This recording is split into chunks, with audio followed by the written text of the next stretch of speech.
Boa tarde. Hoje falaremos sobre o suporte avançado de vida em cardiologia. Há um mês atrás falamos sobre o suporte básico e suas novas diretrizes, de 2010, as mudanças que ocorreram de 2005 para 2010. E hoje falaremos sobre o suporte avançado de vídeo, o SAVC. Okay? Meu nome é professor José de Arimateia Cunha Filho e vamos dar sequência, Bem, dentro da história do suporte avançado, bastante tempo atrás, algumas imagens eu estarei mostrando para vocês, isso faz parte da história, e vou estar lendo para vocês o seu significado, Neste caso, foi há muito tempo atrás, esta pessoa, ele subiu em cima, na cama, deitou sobre um menino e pondo a sua boca sobre a boca dele, os seus olhos sobre os olhos dele e suas mãos sobre as mãos dele, se estendeu sobre o menino, este espirrou 7 vezes e abriu os olhos. Isso já no 2 Reis 4:34, há muito tempo atrás, foi um dos primeiros relatos, de ressuscitação cardiopulmonar. Já também na história nós temos o que o profeta Elias reanimou o filho da viúva de Sarepta. E depois dessas coisas, sucedeu que adoeceu o filho desta mulher, dona de casa, e suas doenças se agravou muito, até que nele nenhum fôlego ficou. 1 Reis. Isso já também são fotos, dentro das histórias de tentativa de ressuscitação. Temos outras fotos também, faz parte da história. Esse período de flagelação da vítima foi um método de RCP empregado durante um longo período. E isso dentro da história, a gente observou que esse período foi longo, Também temos outros momentos, esse rolar a vítima sobre um barril, também devido à compressão torácica, devido à pressão que exercia intratorácica. Então, quer dizer, em alguns pacientes pôde até ter tido resultado, Mas são histórias que a gente quer mostrar a vocês. Esse método de Schaffer também, paciente de decúbito ventral, ok? O galope, o trote do cavalo com a vítima debruçada, também na história mostra muito bem essas imagens, muito bem significado. O soco precordial, na tentativa também de ressuscitação cardiopulmonar. E nós temos, claro, a cadeia de sobrevivência, de 2005 para 2010, onde nós temos, em primeiro lugar, o reconhecimento imediato da parada cardiorrespiratória e acionamento do serviço de emergência e urgência. Esse é o primeiro contato, é o primeiro momento. A gente tem que fazer essa avaliação da cena, realmente ter a certeza que temos segurança, Em primeiro lugar, a nossa segurança, para depois a segurança da vítima. Em seguida, iniciar a RCP o quanto mais precoce possível, com ênfase nas compressões torácicas, hoje no mínimo 100 compressões torácicas, e de imediato já solicitar que acionem o serviço de emergência, que traga o mais rápido possível o desfibrilador. Hoje o desfibrilador ele deve ser utilizado o mais precoce possível também. Em seguida, nós temos suporte avançado de vida eficaz, onde você vai solicitar um suporte de urgência e emergência e o cuidados pós-parada cardiorrespiratória integrado. Okay? Na epidemiologia, nos Estados Unidos, mais de 950 mil pessoas morrem de doenças cardiovasculares ao ano. Nós temos uma morte a cada 33 segundos. 400 mil a 460 mil americanos morrem de doença arteriocoronariana antes de um atendimento médico. Então, quanto mais pessoas hoje nós podemos multiplicar esse conhecimento de prestar um suporte básico bem feito, de ressuscitação cardiopulmonar, isso vai salvar muitas vidas. No Brasil, no DataSUS, nós temos 140 mil óbitos por doenças coronárias ano, 250 mil infartos ano, 1,5 milhão de pacientes com angina, mais de 50 mil novos casos ano. Quer dizer, é uma população que necessita de muitos cuidados, principalmente por nós da área de saúde, A morte súbita, conforme a American Heart Association, é quando ocorre até na primeira hora do início dos sintomas. Aconteceu na primeira hora, você tem uma morte súbita, é caracterizado como morte súbita. A morte encefálica, ela, por definição, ocorre quando a lesão irreversível do tronco do córtex cerebral, por injúria direta ou falta de oxigenação por um tempo superior a 5 minutos. Isso Também, claro, pode se estender um pouquinho mais, de 10 minutos até 15 minutos. A gente tem na prática essas experiências que não 5 minutos propriamente dito. Isso às vezes vai um pouquinho mais tempo, mas que realmente a injúria ela é direta pela falta de oxigenação. Quanto maior o tempo, né, de ausência de oxigenação, de falta de captação, maior vai ser a lesão secundária. E na reanimação consiste, por definição, um conjunto de manobras destinadas a manter a ventilação pulmonar e circulação do sangue oxigenado para o cérebro e outros órgãos vitais, após a interrupção dessas funções. Temos outras definições também. Na parada cardíaca, que é uma cessação do batimento cardíaco, independente da presença de atividade elétrica. Mesmo que há corrente elétrica, mas na ausência de batimento, você tem uma parada cardíaca. Ou parada cardíaca é quando há um débito cardíaco inadequado para a manutenção da vida, em que o volume sistólico inadequado requer uma reanimação cardiorrespiratória. A parada cardíaca é seguida em poucos segundos pela parada respiratória. Então, inicialmente, nós temos uma parada cardíaca, né, uma cessação do batimento cardíaco, independente da presença de atividade elétrica. Passados alguns minutos, você já tem a parada respiratória. Okay? Outros conceitos também de PCR é uma interrupção súbita e brusca da circulação sistêmica e da respiração. Ausência de atividade cardíaca detectável, reconhecido clinicamente pela ausência de resposta aos estímulos e movimento, ausência de respiração e de pulso ou outros sinais de circulação, conforme a American Heart Association de 2010. Okay? Nós temos extremamente que se preocupar em primeiro no CAB, na circulação, né? Agora mudou, não é mais ver, ouvir e sentir, agora você tem que CAB. Então você primeiro vai manter a circulação, garantir uma boa perfusão, logo em seguida garantir uma vias aéreas pérvias, uma liberação das vias aéreas e minimizar as lesões cerebrais secundárias. Então, quanto mais rápido você resgatar, quanto mais rápido você melhorar essa perfusão, melhorar essa oxigenação, menor você vai ter as complicações secundárias, essa isquemia, né? Secundária, essa falta de bombeamento, falta de circulação. Nas lesões cerebral, após uma parada cardíaca, em 10 segundos você já tem perda da consciência, né? 4 minutos, acabam as reservas de glicose. 6 minutos, depressão severa de ATP e começa o dano celular. 16 minutos, morte cerebral completa. Lembra que mais nos slides anteriores a gente comentou que a partir de 5 minutos você já tem uma lesão significativa. Então, até 16 minutos, sem oxigenação, você já tem uma morte cerebral completa. Parada cardiorrespiratória, também ainda outras definições. Essa interrupção súbita da atividade mecânica ventricular, útil e suficiente da respiração. A rapidez do socorro é fundamental. Cada minuto perdido leva 10% de chance de recuperação. Sem suporte não há qualquer chance para o paciente.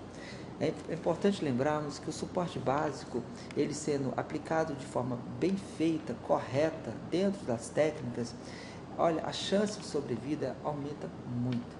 Então, quanto mais pessoas saber fazer uma massagem cardíaca, saber identificar, saber iniciar, até que o suporte de urgência e emergência chegue até o local, você está fazendo muito pela essa vítima.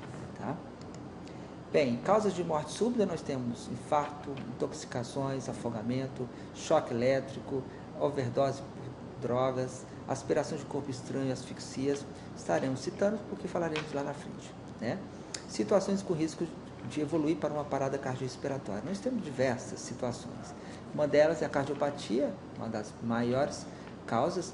Destaca as doenças ateroscleróticas, coronárias e a mais importante de todas elas, hipertensão arterial, o acidente vascular encefálico, que seja do tipo isquêmico, hemorrágico ou encefálico, diabetes, né? Antecedentes familiares, como morte súbita na família, anóxia, afogamento, pneumotórax hipertensivo ainda não drenado, hemopericárdio, choque cardiogênico, obstrução de vias aéreas, broncoespasmo, reações anafiláticas. Quer dizer, as causas que aumentam o risco de evoluir para uma parada cardiorrespiratória são diversas, né? Mas a gente vai estar falando especificamente na ação da equipe, né? O mega coding da parada cardiorrespiratória, tá bem? dentro dos principais sinais e sintomas que precedem uma parada cardiorrespiratória, porque é importante você saber identificar, é importante você saber reconhecer que o paciente está em parada cardiorrespiratória. O paciente pode apresentar inicialmente dor torácica, sudorese cefálica, palpitações precordiais, tontura, escurecimento visual, perda de consciência, alterações neurológicas, sinais de baixo débito cardíaco. Quer dizer, são sinais que você consegue identificar, né? Claro, em alguns desses, se você tiver monitorização, dentro de uma unidade de terapia intensiva, e outras, pela própria avaliação do exame físico, você consegue identificar muito bem. Sinais clínicos de uma parada cardiorrespiratória. Inconsciência. Logo nos primeiros segundos, o paciente vai apresentar, né, ausência do nível de consciência. Apneia, ausência de movimentos respiratórios também.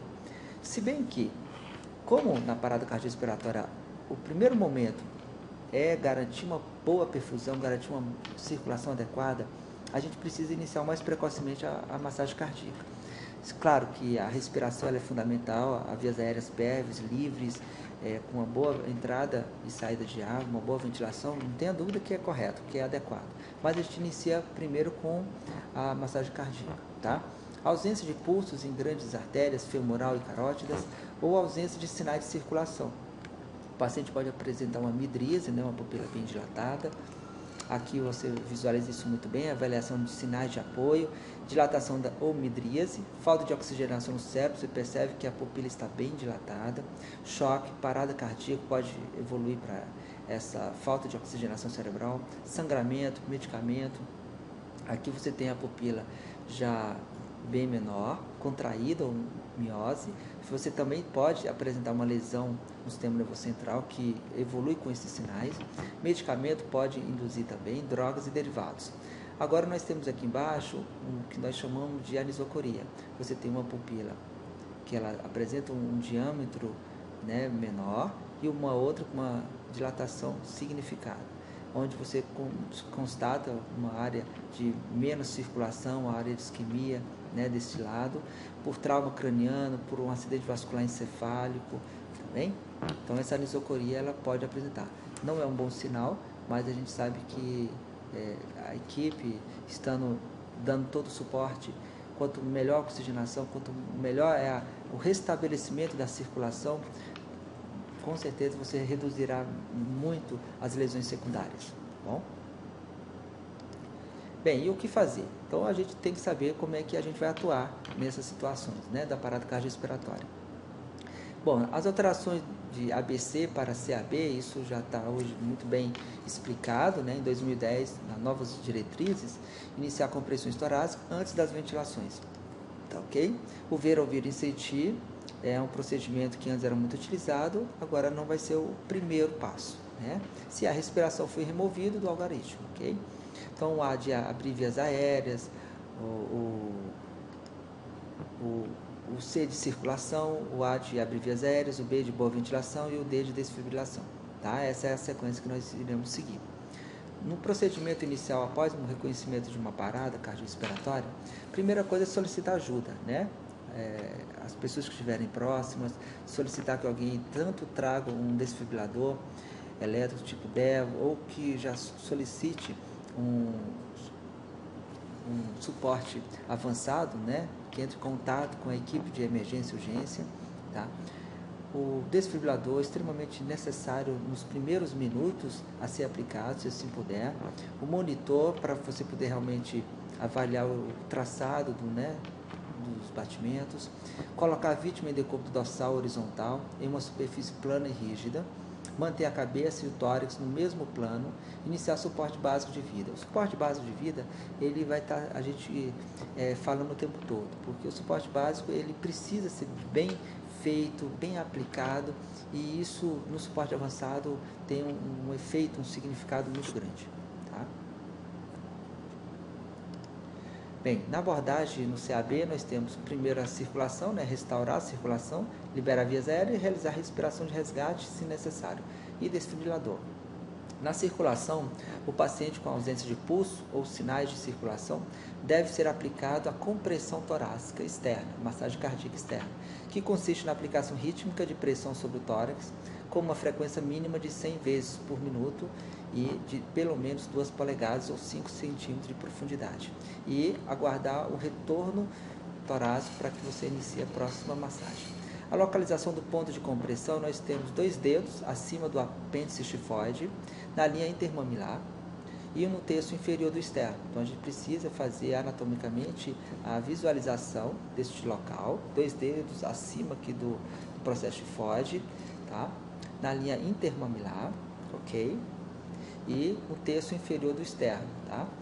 Técnica de compressão cardíaca, manter os braços esticados, ombro à altura das mãos, mão região hipotenar, deve ficar em cima do externo e os dedos devem estar entrelaçados, tá?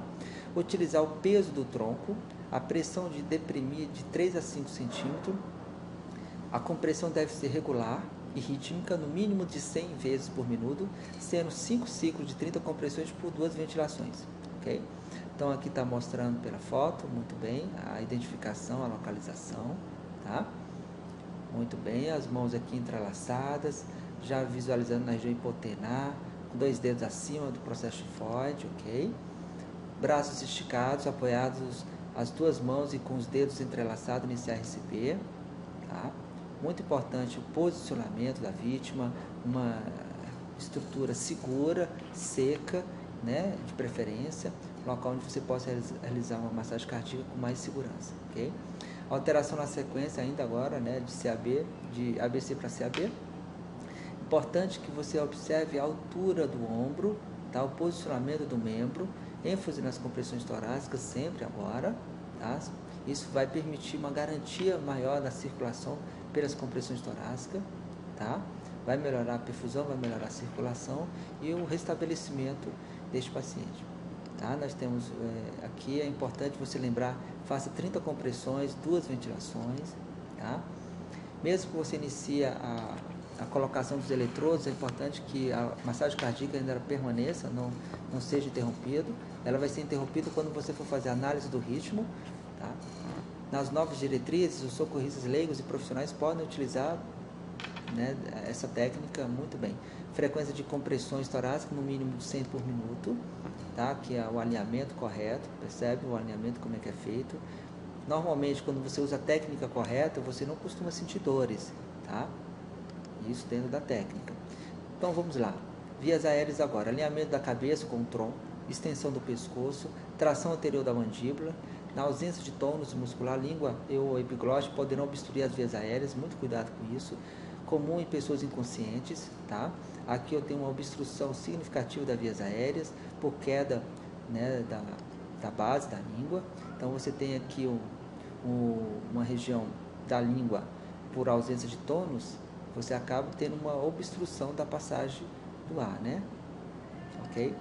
Agora, com a elevação do queixo, você já permitiu uma melhora da passagem do ar, da entrada e a saída, ok? Manobra de Rubens. Agora, veja bem, eu já trouxe, eu já estou elevando um pouquinho também aqui a região do queixo, tá? Da mandíbula, perfeito? Certo? Agora, manobra tripla de Safar, elevação do mento, hiperextensão do pescoço, com a boca discretamente aberta. Muito cuidado com o paciente com trauma cervical, ok? Por isso que temos que utilizar essas outras opções de como garantir uma liberação das vias aéreas. Ainda na respiração e ventilação, a aplicação de 2 ventilações após 30 compressões. Antes era ver, ouvir e sentir, era usado para avaliar a respiração após a abertura da via aérea, né? Agora não. Então, técnica de ventilação boca a boca, muito cuidado, lembra sempre da segurança sua, né, em relação à cena, em relação às condições. Então você pode utilizar bolsa válvula, você pode utilizar outros recursos, muito cuidado em fazer uso da ventilação boca a boca, tá? Por questões, né, que a ventilação hoje já não é mais a prioridade é a massagem cardíaca, tá? Você pode utilizar esses outros recursos, né, da bolsa. Técnica de ventilação, visibilizar sempre a insuflação e desinsuflação pulmonar. Quando você utilizar esse sistema, observar se o tórax eleva. Tá? Aqui já com 2 socorristas, sistema balão, válvula, máscara, muito necessário, muito utilizado. Aqui nós temos algumas mudanças das diretrizes, né, de 2010. Então nós temos aqui, ó, por ênfase permanentemente em RCP, nas compressões aproximadamente era até 100 por minuto, isso em 2005. Já em 2010 é no mínimo 100 compressões por minuto. Profundidade das compressões torácicas em 2005 era de meia até 2 polegadas. Já agora em 2010 em diante já é no mínimo 2 polegadas ou 5 centímetros de compressão, de profundidade torácica. O retorno total do tórax continua o mesmo até o seu final. Minimizar interrupções entre as compressões, então quanto mais compressões melhor. E a cada 2 minutos, de preferência, fazer um rodízio, né, do profissional, porque é difícil você, na massagem cardíaca, garantir a constância do mesmo ritmo, da mesma intensidade, da mesma compressão. Então acaba você realmente cansando um pouco, não conseguindo garantir com exatidão essa precisão. É importante esse rodízio da equipe, tá? Nós temos agora a desfibrilação. A desfibrilação é o uso terapêutico de choque de corrente elétrica contínua com grande amplitude de curta duração, aplicado no tórax ou diretamente no miocárdio. Durante uma atividade elétrica irregular, a desfibrilação despolariza todas as células cardíacas. Isso é muito bom. Isso mostra o quanto que é importante, quanto mais precoce o uso do desfibrilador. Então você pode ter, ó, a despolarização total às células cardíacas, permitindo o reinício do ciclo cardíaco normal, de forma organizada em todo o miocárdio. O desfibrilador é o equipamento que permite aplicar um choque elétrico controlado ao paciente com finalidade de reverter uma fibrilação ventricular ou uma taquicardia ventricular. Tá? E realmente consegue melhorar muito. Ainda na desfibrilação, pode ser realizado com um desfibrilador manual. A operação é a interpretação do ritmo, é feito pelo socorrista, ou com um desfibrilador externo semiautomático, um DEA. A operação é orientada pelo aparelho e executada pelo operador. A interpretação é feita pelo próprio aparelho. Então ele é muito didático. O aparelho ele tem o 1, 2, o 3, o A, B, C certinho, para você poder não ter dúvida de como iniciar o desfibrilador. Tá? A importância da desfibrilação nos casos de parada cardíaca súbita, o ritmo mais frequentemente encontrado é a fibrilação ventricular, onde o único tratamento realmente eficaz é a desfibrilação elétrica. É importante lembrar que a probabilidade de sucesso na desfibrilação decai rapidamente com o passar do tempo, e a fibrilação ventricular tende a se transformar em assistolia em poucos minutos. Então, quanto mais precoce você utilizar a desfibrilação, maior é a chance de resgatar e de reverter esse processo. A desfibrilação ela deve ser realizada o mais precocemente possível. Além disso, é importante saber que, em casos de fibrilação ventricular, muitos adultos podem sobreviver neurologicamente bem, mesmo se o desfibrilador for usado tardiamente após 6 a 10 minutos. Então, mesmo que você saiba que já se passaram 5 minutos, 6 minutos, mas se realmente ainda for necessário, utiliza. Tá? Utiliza assim que as respostas mostram que na prática a gente consegue ter resultados. Tá? E as terapias elétricas, a ênfase na desfibrilação precoce integrada com a RCP de alta qualidade é a chave para melhorar a sobrevida e a parada cardiorrespiratória súbita. Tá? Aqui nós temos muito bem mostrando a importância do uso do desfibrilador até os primeiros minutos, 5 primeiros minutos, né? Você tem aqui uma desorganização muito grande do ritmo, e à medida que você inicia a desfibrilação, você reorganiza esses comandos. Aqui, a partir de 5 a 10 minutos, já tem um prejuízo significativo na circulação, uma deterioração muito grande. É claro que, à medida que se passa o tempo, você tem menos, a cada minuto você perde mais 10% de chance de sobrevida. Então, quanto maior tempo que se passa, menor vai ser a chance de resgate, de recuperação. E maior que 10 minutos, você já tem um distúrbio metabólico significativo, né? Você pode utilizar outras terapias medicamentosas, mas a chance é cada vez menor. Tá? Aqui você tem vários recursos, vários equipamentos, os modelos de eletrodos, né? Aqui é importante que nós sabemos o tipo de desfibrilador que estaremos utilizando. Nós temos o bifásico, que ele tem uma capacidade de 120 a 200 joules, e o monofásico, que tem uma capacidade de 360 joules fixo, né? Aqui a posição das pares da corrente, a corrente passa entre uma par e a outra, ok? Por isso que é importante você saber utilizar a posição correta das pares. Aqui no externo, lateral, aqui no apêndice, né? No ápice, ok? Muito cuidado em colocar a região posterior, tá errado, algumas pessoas colocam na região posterior, outra na região anterior, lápis, então muito cuidado, conforme está aqui sinalizando que não estaria correto, não está conseguindo pegar uma área muito significativa do coração, tá bom? Bom, ainda na desfibrilação, que é a letra D, procedimento de emergência, aplicação de choque não sincronizado, reverter a fibrilação ventricular ou taquicardia ventricular sem pulso, tá? No ritmo cardíaco, na parada cardiorrespiratória, isso principalmente em adultos, geralmente acontece pela fibrilação ventricular ou assistolia. Na fibrilação ventricular, é definida como contração incoordenada do miocárdio, resultando na total ineficiência do coração em manter um débito cardíaco adequado. As ondulações são irregulares, do tipo zigue-zague, e substituem os complexos QRS e as ondas T. O tratamento é a desfibrilação elétrica, em primeiro lugar. A desfibrilação, para ser eficaz, deve ser feita em menos de 6 minutos. Claro que você pode aplicar com 7 minutos, com 8 minutos, mas para ser realmente bem eficaz, até 6 minutos você tem uma resposta muito boa. A RCP deve ser feita de imediato até a chegada do desfibrilador, para manter a viabilidade cerebral e cardíaca. Aqui nós temos um ritmo desfibrilável, uma fibrilação ventricular, ok? Que tem a total indicação de um choque. Ataque cardioventricular sem pulso. É a sucessão rápida de batimentos ectópicos ventriculares que pode levar a acentuada deterioração hemodinâmica. Então, com essa ausência de boa perfusão, com esses movimentos ectópicos, sem uma boa contração ventricular, você acaba deteriorando cada vez mais rápido a hemodinâmica, chegando à ausência de pressão arterial palpável. Ao eletrocardiograma, ataque cardioventricular se caracteriza por complexo QRS alargado. Ataque cardioventricular geralmente é secundário a algumas cardiopatias orgânicas, como a insuficiência coronariana, doença de Chagas e outras mais. Tá? Então aqui nós temos, iniciar primeiro a paciente tem fibrilação ventricular, ataque cardioventricular sem pulso, você tem uma parada cardiorrespiratória, você vai verificar o ritmo, o próprio desfibrilador ele checa se é desfibrilável ou não. Você vai carregar o desfibrilador, aplicar o choque aplicado e logo em seguida reiniciar a RCP o mais rápido possível. Até 2 minutos você vai verificar novamente o ritmo, você vai carregar o desfibrilador, sendo indicado um novo choque aplicado, administrar vasopressores após 2 minutos, avaliar os ritmos, iniciar a RCP logo em seguida.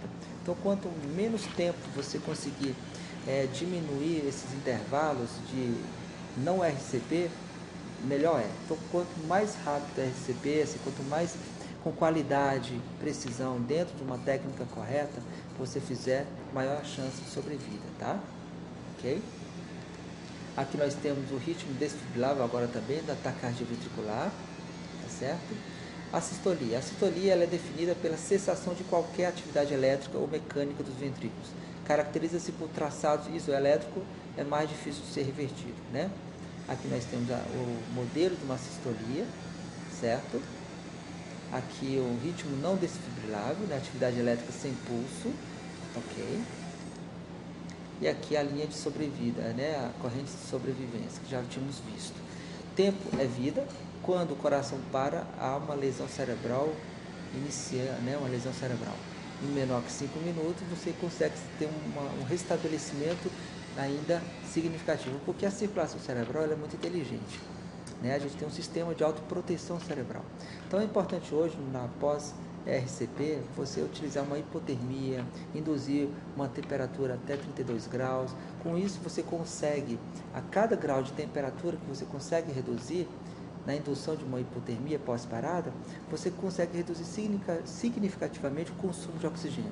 Isso diminui as lesões cerebrais secundárias.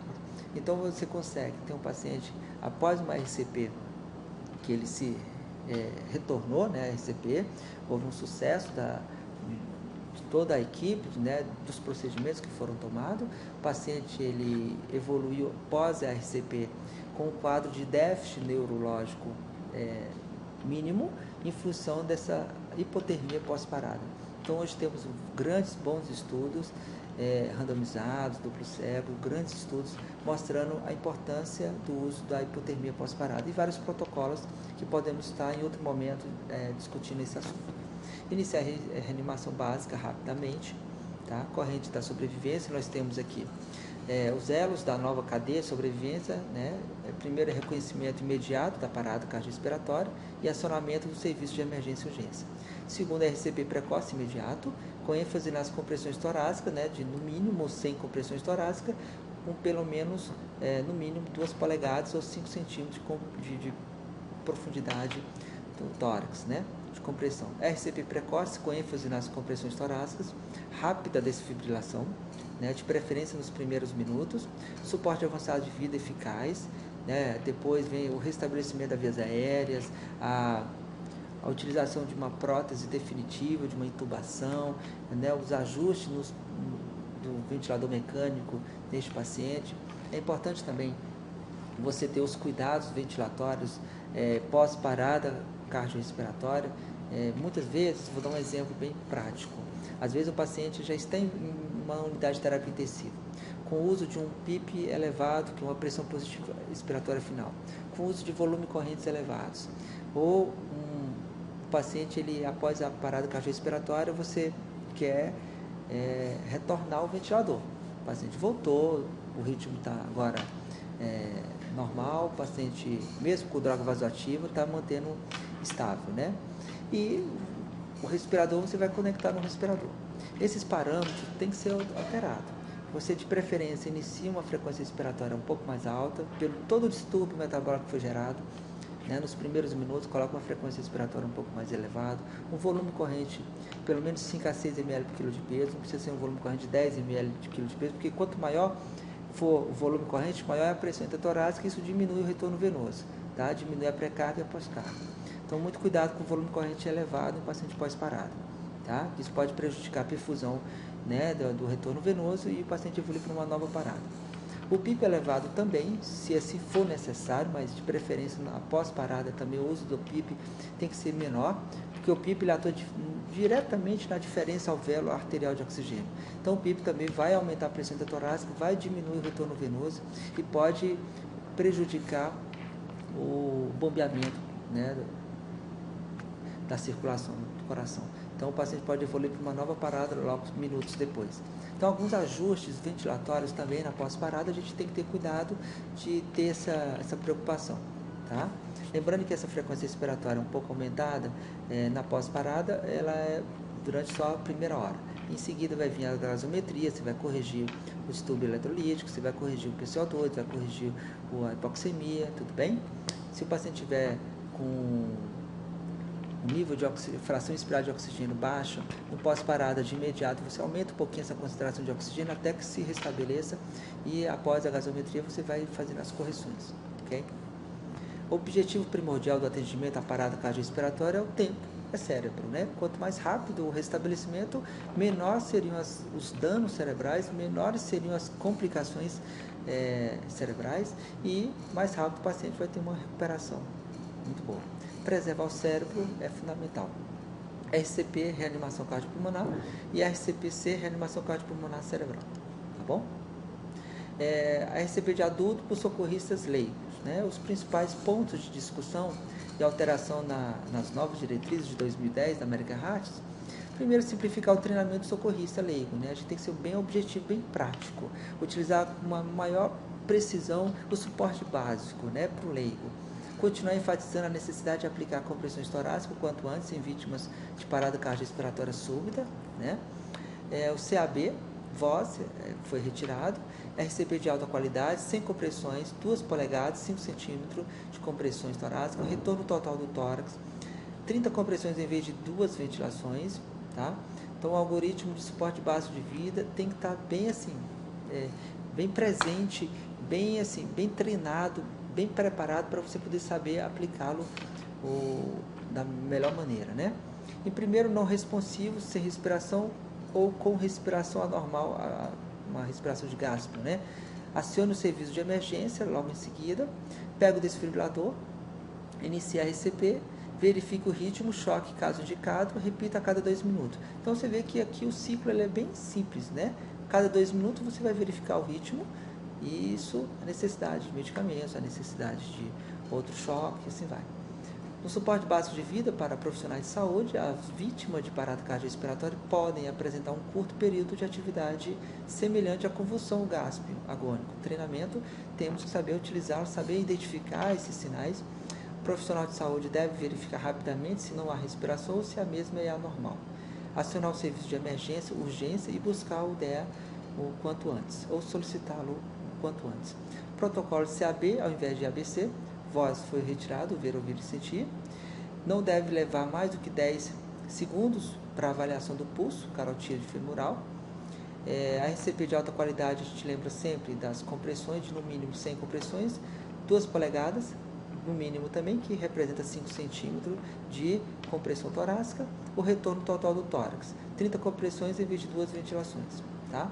Aqui são as diretrizes, né, do suporte básico, em adulto, crianças e bebês, o reconhecimento, se tem respiração, se está sem respiração, sequência de RCP, CAB, frequência de compressões no mínimo 100, profundidade de compressões no mínimo 2 polegadas, 5 centímetros no caso do adulto, no mínimo meia polegada do diâmetro antero-posterior, cerca de 2 polegadas até 5 centímetros na criança, no mínimo meia polegada do diâmetro antero-posterior, cerca de 1,5 polegada até 4 centímetros no caso do bebês. Retorno da parede torácica completa, né, permite o retorno total entre as compressões, interrupções das compressões no mínimo possível, né, minimizar interrupções das compressões torácicas, tentar limitar as interrupções a menos de 10 segundos, então somente durante os períodos de troca, né, de profissional, via aérea, inclinação da cabeça, elevação do queixo, profissionais de saúde que suspeitam de trauma, anteriorização da mandíbula, muito cuidado com manipulação da coluna cervical, né? O uso da retirada do capacete, o uso do CAD, o uso dos recursos para que você possa garantir uma boa estabilização, se necessário. Relação compressões e ventilações até a colocação da via aérea avançada, 30/2 ou 1 ou 2 socorristas, né? Lembrando desse 30/2. Um socorrista 30/2, 2 socorristas você pode colocar 15/2, tá? Ventilações quando socorristas não treinados ou treinados e não profissionais. Apenas compressões. O leigo você orienta apenas que inicie as compressões dentro da técnica, se você puder já saber, se você puder orientar. Então, de início, as compressões são primordiais, ok? Ventilação com via aérea avançada, profissionais de saúde, uma ventilação a cada 6 a 8 segundos ou de 8 a 10 ventilações por minuto. Lembrando que as ventilações, mesmo paciente com uma via aérea definida, ela não há necessidade de ser muito, porque o aumento da pressão intratorácica vai reduzir o retorno venoso. E isso é prejudicial à perfusão, ao débito cardíaco, ao bombeamento, né, da pré e pós-carga. Então você precisa ter uma ventilação adequada, o mínimo necessário, sem repercussões hemodinâmicas, né, sem comprometimento, ok? Aqui você está bem, você pode aprender como você inicia as técnicas, né? Como você inicia a identificação de um paciente parada cardiorrespiratória. Você tem que chamá-lo, senhor, você está bem? Isso tem que ser feito. Chame uma equipe especializada que estiver próximo, né? Para que ligue para o 192, para que ligue para o CIAT ou o SAMU, o 93 também, já chamando, né, o socorro de urgência, emergência, de preferência, dependendo do local, que possa trazer um desfibrilador, tá? O uso correto da técnica de fazer a mudança de decúbito, né, para que você posicione com segurança e com garantia, caso o paciente estiver fazendo crise convulsiva, estiver com rebaixamento da região da língua, da queda da língua, você tem que usar a técnica correta para você poder garantir e liberar essas vias aéreas, né? Iniciar o mais precocemente possível a RCP, manobra de ventilação, compressão com um reanimador. Então, utilizar 30/2. Você faz 30 compressões e 2 ventilações, tá? Aqui você tem, ó, crianças, 2 socorristas, 30, 15, 2/2, 5 vezes, 10 vezes, 1 minuto, tá? Que é só para você treinar, ok? Agora aqui no latente, como é que é o posicionamento? As paradas cardiorrespiratórias neonatais são predominantemente asfíxias, motivo pelo qual a sequência de receptação ABC com relação à compressão e ventilação foi mantida, exceto quando há etiologia claramente cardíaca, e você vai observar. frequência cardíaca, frequência respiratória, avaliação do estado de oxigenação, determinado idealmente por oximetria de pulso, ok? Aqui as manobras de reanimação inadequadas mais comuns são: primeiro, a vítima não está posicionada sobre uma superfície rígida, ela tem que estar sobre uma superfície rígida, então você vai ter que utilizar, improvisar uma porta, uma madeira, ou encontrar uma forma de você levar essa pessoa até este local mais firme, né? A vítima não está em posição horizontal. Se a cabeça está elevada, o fluxo sanguíneo cerebral ficará deficitário. Muito cuidado com a cabeça elevada. As vias aéreas não estão permeáveis, não estão livres, pérvias. As narinas da vítima não estão fechadas. As mãos foram posicionadas incorretamente ou em local inadequado sobre o tórax. As compressões são muito profundas ou demasiadamente rápidas, não impulsionando o volume de sangue adequado. A razão entre as ventilações e compressões é inadequada. A RCP deixa de ser executado por mais de 5 segundos, alto risco de lesão cerebral. Então, às vezes, você inicia a RCP, demora, analisa o ritmo, aí vê eletrodo, avalia isso, aí demora, aí inicia de novo a RCP. Evita um menor intervalo, RCP o tempo todo, tá? Suporte avançado ainda, né? Você trata-se de um nível mais avançado de avaliação e tratamento. Ele está relacionado à intubação, acesso venoso, administração de drogas, a circulação, acesso venoso, monitor cardíaco, drogas, assegurar a via aérea, garantindo um tubo orotraqueal definitivo, né? Uma boa respiração, fixação e confirmação do tubo orotraqueal, equipamentos como oximetria de pulso e oxigênio, um capnógrafo para avaliar realmente se a intubação está realmente na traqueia, e avaliar a qualidade do CO2 exalado. Diagnóstico diferencial, procurar e tratar causas reversíveis, ok? No hospital, o que fazer? Solicitar ajuda, solicitar o carrinho de emergência com desfibrilador, solicitar que alguém chame o médico, plantonista. Nunca deixe o paciente sozinho, ok?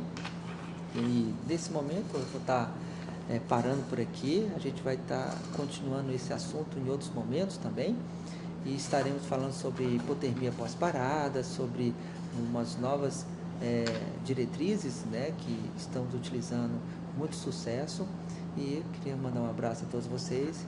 Obrigado pela oportunidade e até a próxima.